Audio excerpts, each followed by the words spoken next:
Dwi isio bod yn gi. Pan dydda fi fyny, dwi isio bod yn gi. Spaniel bach melyn efo llygaid mawr di. Caf gysgu mewn basged yn glud o flaen tân. Daw rhywun i'n bwydo am cadw yn lan. Ni fydd rhaid i mi hwfro na garddio chwaith.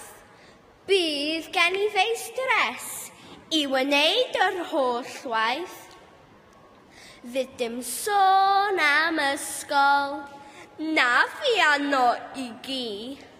Mond cerdded a chysgu, dyna'r bywyd I mi.